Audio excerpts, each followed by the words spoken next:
भारत जहाँ महिलाओं को देवी मानी जाती है, लेकिन वही भारत में प्रत्येक दिन महिलाओं की दर्द की कहानी लिखी जा रही है।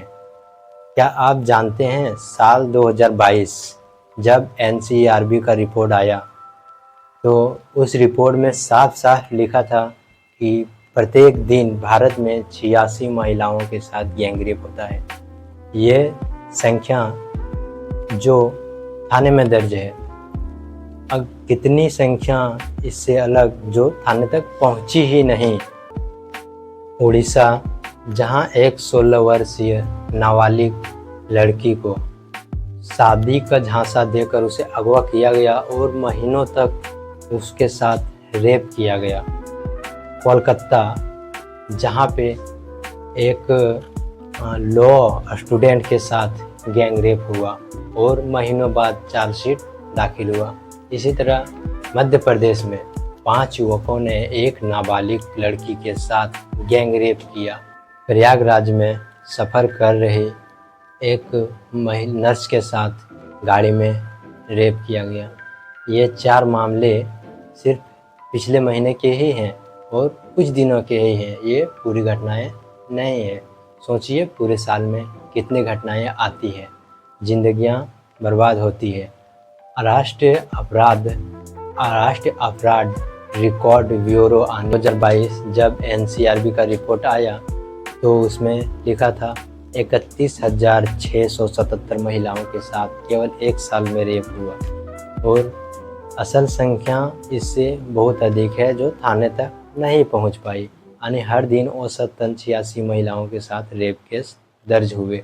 ये वो केस हैं जो दर्ज हुए, यानी इससे कई ज़्यादा केस हो सकते हैं जो अभी तक थाने में पहुंचे ही नहीं। लेकिन सबसे बड़ा सवाल यह है, क्या पीड़िताओं को न्याय मिला? हम इसका एक सीधा उदाहरण लेते हैं कर्नाटका से। 2021 में रेप मामले में दोषी सिद्ध दर 11 की संख्या 2023 जब आती है तो घटकर 3.6% हो जाती है। यानी केस तो दर्ज हुए लेकिन सुनवाई सबका नहीं हो पाया, न्याय सबको नहीं मिल पाया। और ये सवाल देश की महिलाएं कब करेंगे, ये सवाल लोग कब करेंगे? समस्या बहुत गंभीर है लेकिन लोग करेंगे नहीं, क्योंकि लोगों को उलझाया रहता है जाति और धर्म में, लोगों को उलझाया रहता है फेसबुक और इंस्टाग्राम में। लेकिन इन सब सवालों का जवाब कौन देगा? सवाल हर एक केस एक आंकड़ा नहीं है, टूटी हुई जिंदगियों की कहानी है, हारी हुई जिंदगियों की कहानी है, उस परिवार की कहानी है जो अपने बच्चों की आस में, अपने बच्चों की न्याय में डूब गई, टूट गई, बिखर गई। असम राज्य के ढींग इलाके में एक 14 वर्षीय छात्रा के साथ रेप हुआ।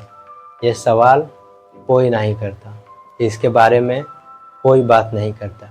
क्यों ये सवाल कोई नहीं करता? आज ये सवाल कोई नहीं करेगा तो ऐसे अपराध होते रहेंगे, और ऐसे अपराध को रोकने के लिए सरकार क्या कर रही है, ये जवाब सरकार को देनी चाहिए। लेकिन इस दर्द से भी कुछ लोग ताकत बना लेते हैं, जैसे किरण नाम की एक युवती जिसने गैंगरेप को सहा, लेकिन आज स्टूडेंट विथ हेयर अभियान चला रही है। वो चाहती है कि कोई और लड़की को वो दर्द न मिले जो उसने झेला। ये अपराध सिर्फ पीड़िताओं को नहीं बल्कि पूरे समाज को तोड़ते हैं।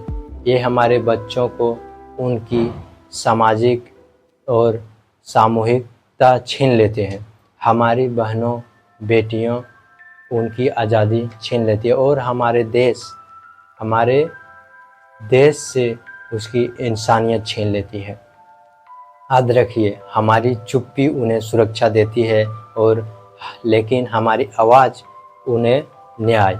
अब चुप रहने का समय नहीं है, आवाज़ उठाने का प्रयास करना चाहिए, समाज में जागरूकता लानी चाहिए और न्याय की मांग करनी चाहिए। क्योंकि अगर हम अब भी चुप रहे तो अगला शिकार कौन होगा? जिसका पता नहीं। इसीलिए आज हम सभी को जागना पड़ेगा, क्योंकि सरकार इस पे चुप्पी साधी हुई है। सरकार रेप जैसे मामलों, गैंग रेप जैसे मामलों में मीडिया 1 सेकेंड, 10 सेकेंड, 1 मिनट का वीडियो डाल के छोड़ देता है, लेकिन अगर कुत्ते को पकड़ा जाए तो मीडिया दिन रात दिखाती है। इससे मीडिया की मानसिकता पता चलती है और देश के प्रति उसकी गंभीरता पता चलती है। आज देश में कुत्तों की सुनवाई 15 दिन के अंदर होती है, और वैसे कुत्ते जो काटने वाले होते हैं, जो भौंकने वाले होते हैं। लेकिन आज एक आम इंसान की सुनवाई सालों बाद होती है, या फिर नहीं भी होती है।